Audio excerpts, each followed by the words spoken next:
nongeye kubasuhuza abakunzi b'ibiganiro by'umugati w'ubugingo, nagira ngo dusangire ijambo ry'Imana tuganira ku magambo yitwa gusenga. Amen.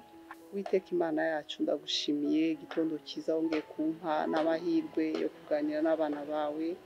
Reka ukore ku mutima w'abana bawe. Ndagushimiye abo watumiye hirya no hino bakaza kugira ngo tuganire ku ijambo ryawe. Reka ntaba ari jye basange wewe wavugishe, ungire igikoresho cyawe kugira ngo mwami tubashe gukomera, tubashe kutabagoyigoyi, dukire bwaki zo mu mwuka, ahubwo duhagarare tuba abantu bagushimishije. Urakoze rero, unyobore kugira ngo ntange ibyo wampaye mwami, kugira ngo tubashe kumva icyo tubwiye. Mpaye kaze Mwuka Wera n'imbaraga zawe gukorera muri buno butumwa bwiza. Amen.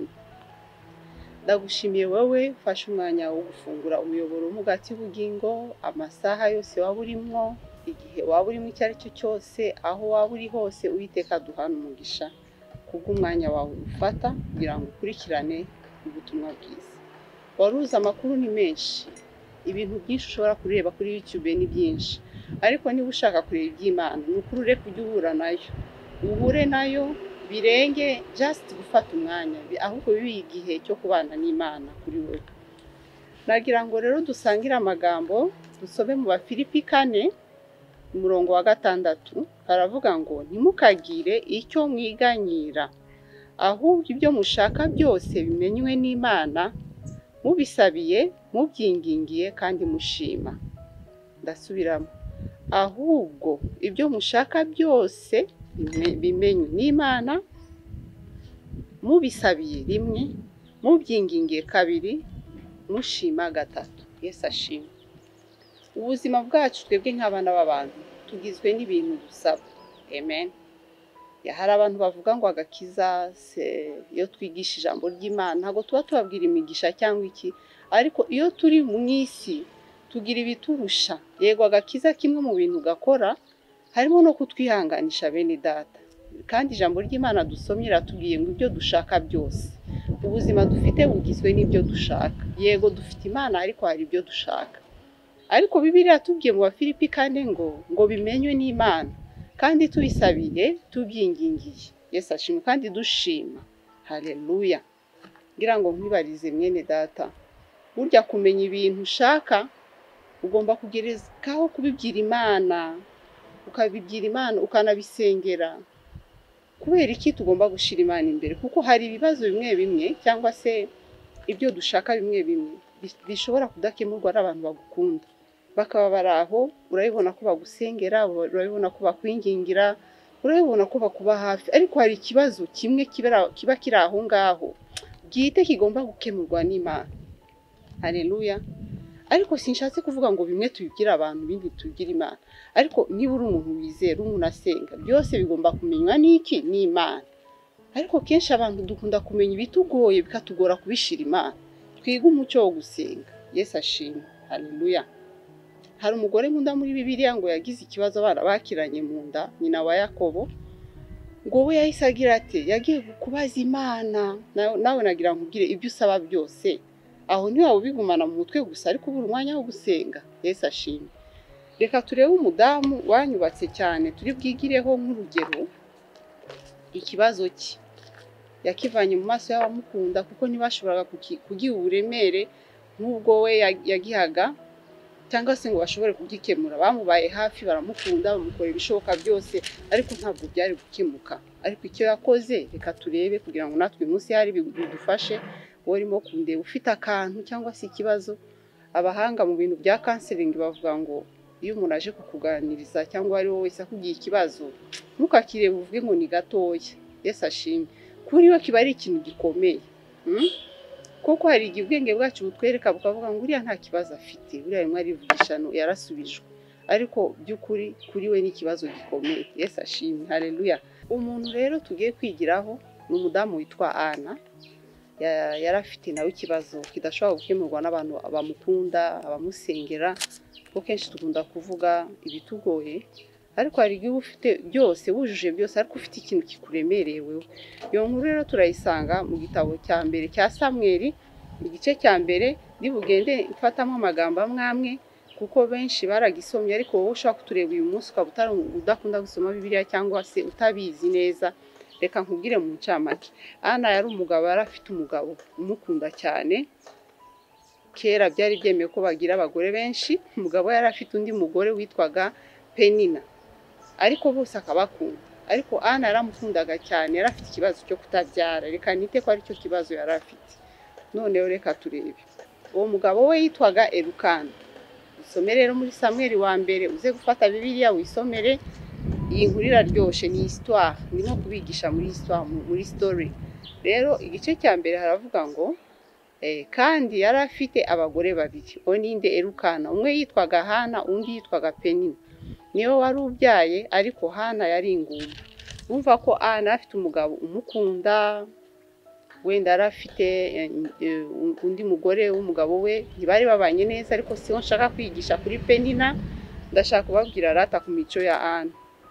Uwo mugore bari babanye, ariko Ana we ntiyabyaraga. Rero umva ukuntu umugabo we yari ameze. Ngo uwo mugabo yajyaga ava mu mudugudu w'iwabo, uko umwaka utashe akajya i Shilo gusenga no gutambira Uwiteka Nyiringabo ibitambo, kandi bene Eli bombi n'abandi bari bahari. Amen. Ukuvuga ngo wari umuryango kumvisha inkuru, ukurikiza amahame, ashobora gushimwa n'abantu. Bajyaga gusenga buri mwaka, bakajya ahantu hitwa i Shilo, niho bajyaga bakajyana ibitambo gutambira Uwiteka. Uwo mugabo rero umva ko yari umugabo mwiza. Ukuvuga ngo yakundaga n'umugore we. Ku murongo wa 4 ngo umunsi Elukana yatambaga ibitambo, yendaga imigabane akayiha umugore we Penina n'abahungu be n'abakobwa, ariko Hana yamuhaga 2 kuko yamukundaga. Ukuvuga ngo yamuhaga double portion, yaramukundaga akamukubira 2. Urumva ko kuri icyo kibazo Ana ntabwo yari afite ikibazo cyo kudakunda. Amen. Noneho rero yari afite ikibazo cy'ubugumba. Noneho bagiye gusenga, reka mbahe scenario gatoya. Bagezeyo Ana we yagiraga ate, yarazi ko yifitiye ati ikibazo cy'ubugumba. Bya bindi nababwiye mu Bafilipi 4, kumenya ikibazo cyawe ukagisengera. Ni ukuvuga ngo bagerayo bagatura, bagiye gusenga, ariko bakagira igihe cyo gusangira. Ku murongo wa 8 umugabo akamubwira ati ntugire ikibazo Ana, yewe ntuzi ko nkurutiye abana b'abahungu benshi, reka tuwasome. Maze umugabo we Elukana aramubaza ati urarizwa n'iki Hana? Birumvikana ko Hana yariraga cyane kubera kubura urubyaro. Ni iki kikubuza kurya, kandi ni iki kiguhagarika umutima?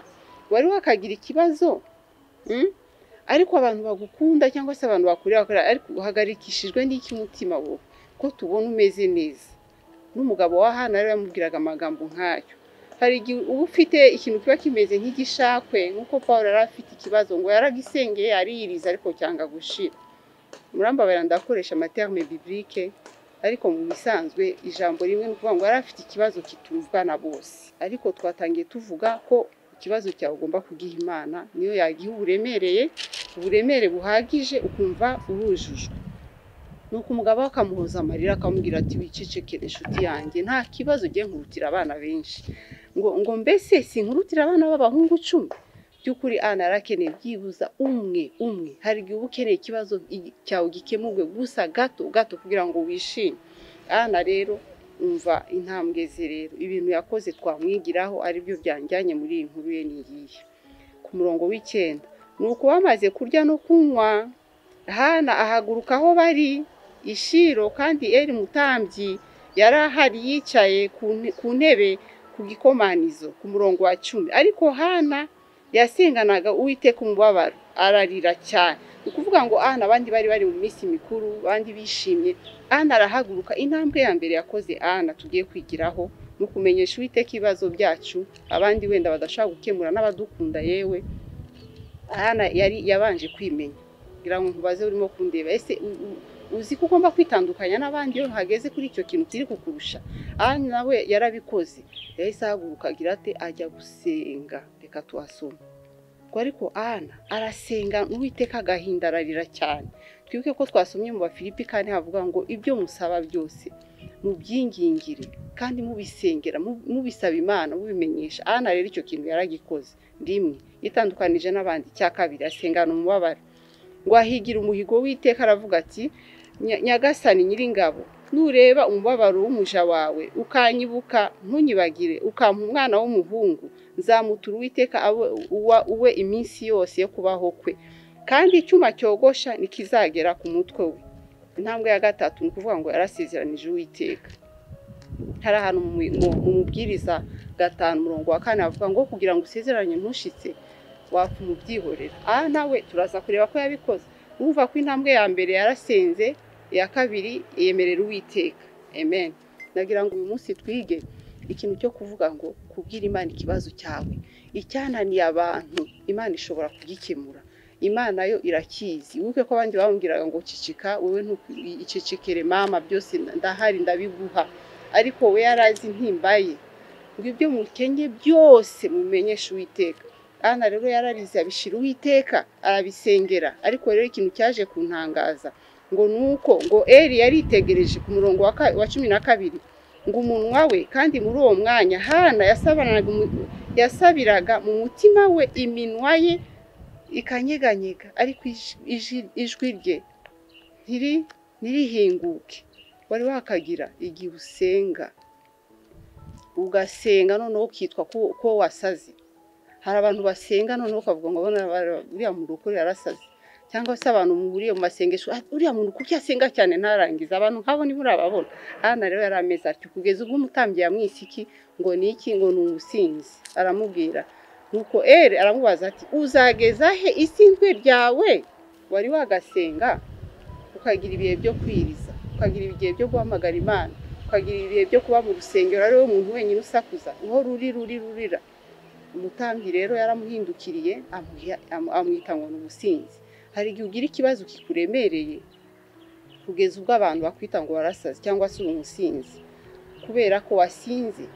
Hari ahantu muri Yesaya 52 havuga ngo yewe ugenda udandabirana. Reka mpabashakire.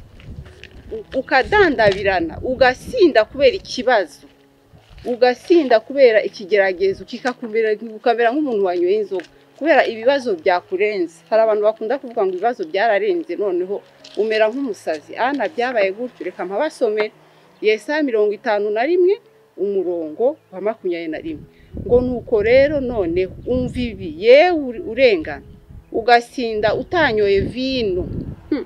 Umva ibyo Uwiteka umwami wawe kandi Imana yawe iburana urubanza rw'abantu bayo iti dore nkwasi igikombe cy'ibidandabiranye. Hari igihe ubaho ukamera nka Hana ukagendana igikombe cy'ibidandabiranye, ukagenda nk'usinze ibitotsi bikabura, ugasenga ntiwumvikanwe, ukitwa n'amazina. Nagira ngo nkubwire uyu munsi yuko nawe Imana ikuzi. Rati Imana irakuzi. Umutambyi ashobora kwibesha kuko ni umuntu. Umutambyi ashobora kuvuga ngo wanyoye vino. Abantu bashobora kuguha amazina ukitwa amazina kubera ikigeragezo wifitiye. Rata nta kibazo. Nawe yaramubwiye aramusubiza ati ashwida databuja ndi umugore ufite umutima ubabaye. Amen. Nuko ko turimo twiga uburyo ikibazo cyacu tugishira Imana. Ntabwo nanyoye vino cyangwa igisindisha cyose, ahubwo nsutse imbere y'Uwiteka amaganya yo mu mutima wanjye. Mu Bafilipi hatubwiye ngo ibyo dukenye byose, ibyo dushaka byose tubibyira Uwiteka tubyingingiye. Ana murumva ko yakoze iyi ntambwe. Amen. Ariko reka turebe kandi twibuka ko yari afite ikibazo cyatumye agira amazina, ikibazo cyatumye abantu badashobora kukibara nk'ikibazo. Ari igira ikibazo abantu ntirakibare ko ari ikibazo. Ariko nagira ngo nkubwire ko igihe kimwe uzasubizwa. Byaje kurangira bite rero? Umutambyi yamusabiye umugisha aramubwira ngo genda amahoro. Pasiteri washobora kwibesha akakwita ngo warasaze, cyangwa se abantu musengana bakabona waracanganyikiwe. Yewe n'abantu bagukunze bagatangira kujya bakwigiza. Ariko nagira ngo nkubwire ko igihe kimwe hari umutambyi uruta Eli. Hari umutambyi utareba nk'uko abantu bareba hanze. Ngo we yarebye ku minwa ye abona iminwa ye irakubita aravuga ati umuntu yanyoye ka vino tu. Arangije aramubwira ngo genda amahoro. Nakunze ko yamubabariye amusabira umugisha. Hari umutambyi uruta Eli rero. Imana irakureba, birabizi kutanyoye. Birabizi ibintu birara bituma ugenda nk'umusazi, ugenda udandabirana ufite igikombe. Bibiliya yatubwiye muri Yesaya 51 yuko ngo icyo gikombe cyambuwe ngo dore ngishize mu maboko y'abaturanyi bawe. Umuturanyi wawe sinshatse kuvuga, sinifurije ikibo umuntu, ariko icyo nshatse kuvuga ibihe byawe bishobora guhinduka ugasubizwa iyo wegereye Uwiteka. Amen.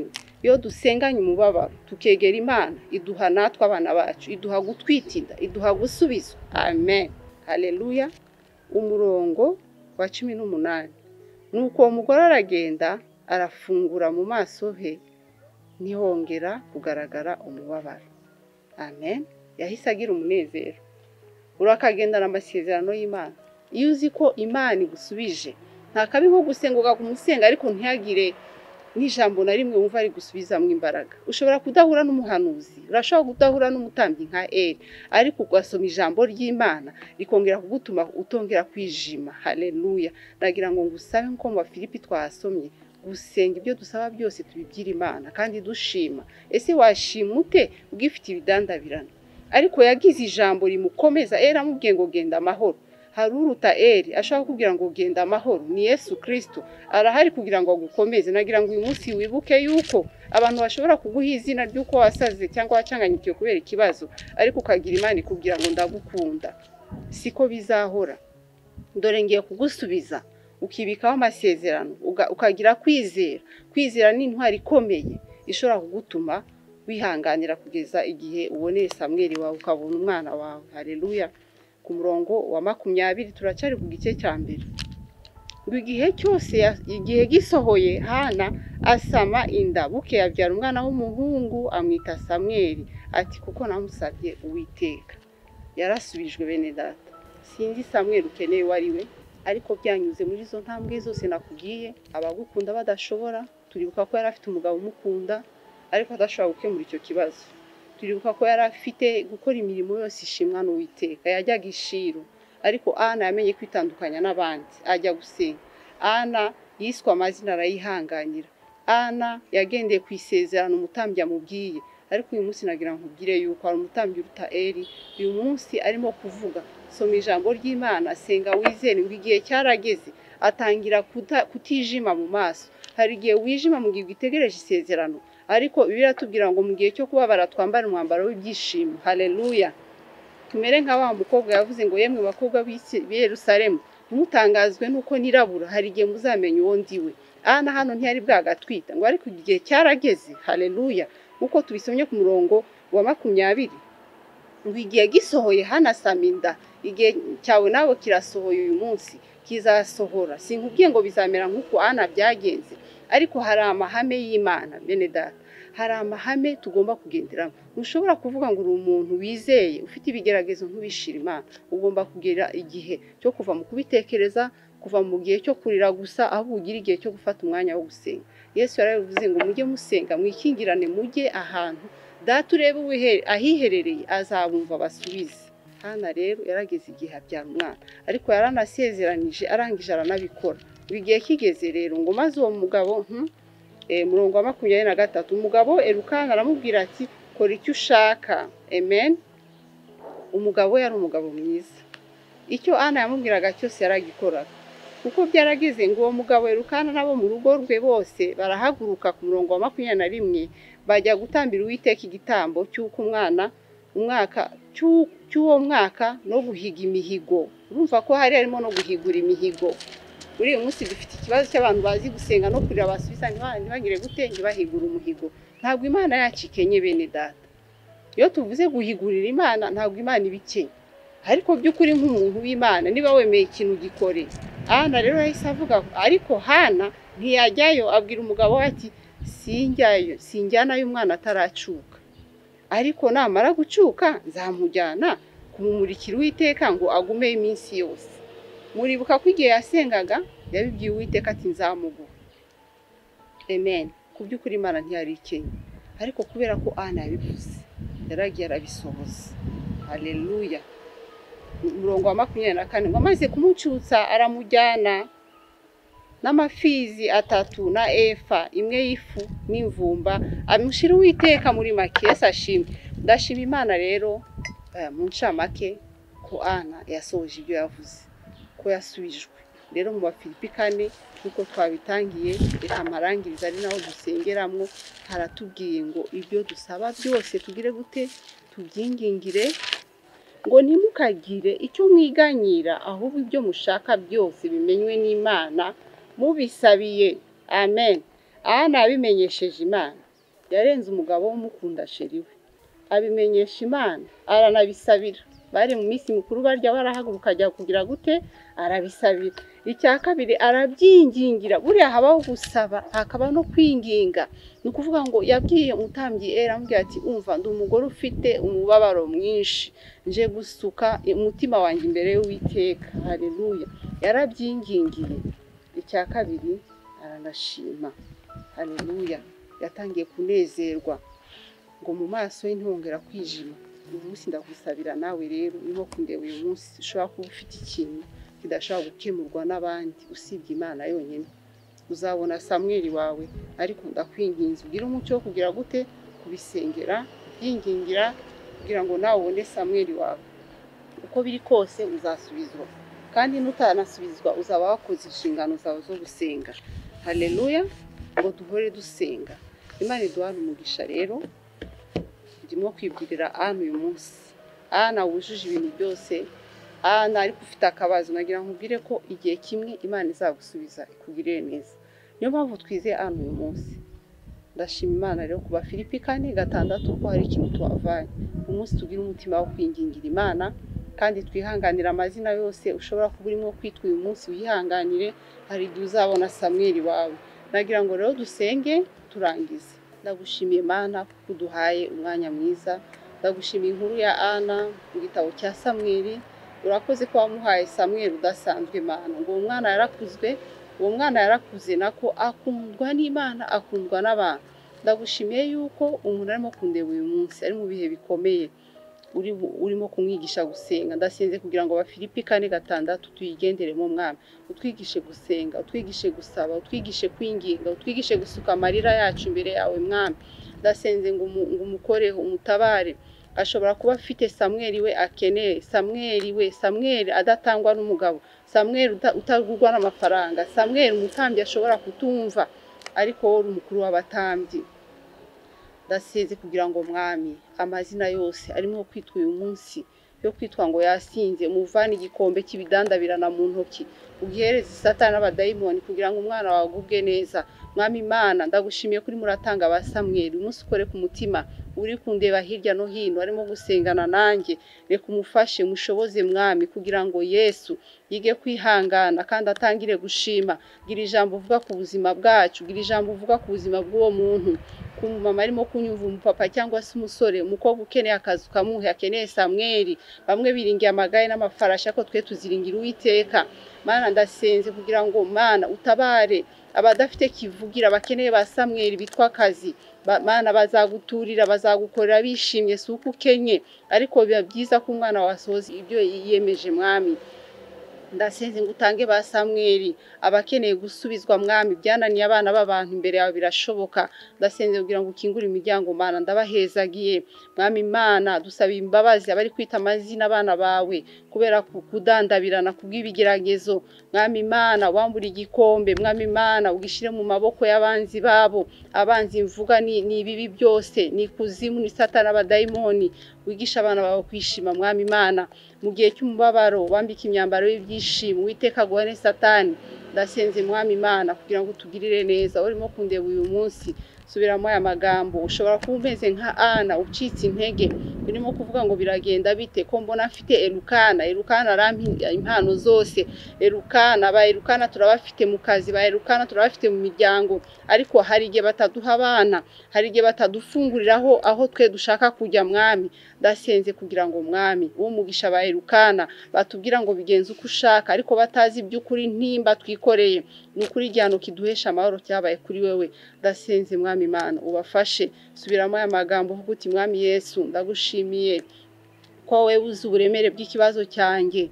Nje hano kwinginga kugira ngo ufashe. Ingingana nanjye, saba Imana iguha imbaraga.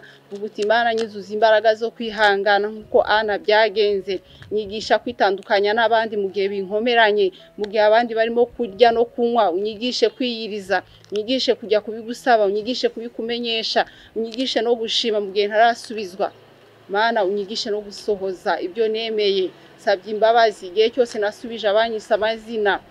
Haleluya, nsabye imbabazi igihe cyose abatambyi batanyumvishe, igihe cyose bampaye amazina ntakwiriye kwitwa kubera ikigeragezo cyanjye.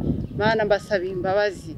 ndasenze kugira ngo unkomeze mwami ndabarekuriye nakira ubwiza bwawe oh haleluya haleluya mwami Yesu ndasenze ngo ukore ku bana bawe suku ubwiza bwawe kubw'imbabazi zawe kingura imiryango mwami reka mwami Imana ba Ana babone ba Samweli abagabo batabaha ba Samweli abana babo batabaha utanga amahoro mwami uri umwami w'amahoro ndagushimiye kuri data ureba hiherereye Yesu Kristo urakoze reka ukomeze kubigisha kwinginga no gusenga nko mu Filipi 4:6 watubwiye mwami turabyinginge kandi tubaye tugushimiye kusubije ba Samweli ufite inzira zawe Mana haraho ntabwo zizasa nk'iza Ana ahubwo mwami Imana ufite ukuntu bigenza turagushimiye imiryango ukinguye turagushimiye imbabazi utanze turagushimiye ba Samweli babonetse bagiye gukundwa Penina yarabye abana benshi ariko ntago bigezwe bavugwa nta mirimo bakoze nk'iyo Samweli yakoze bantu urakoze kubwa Samweli urakoze kubwa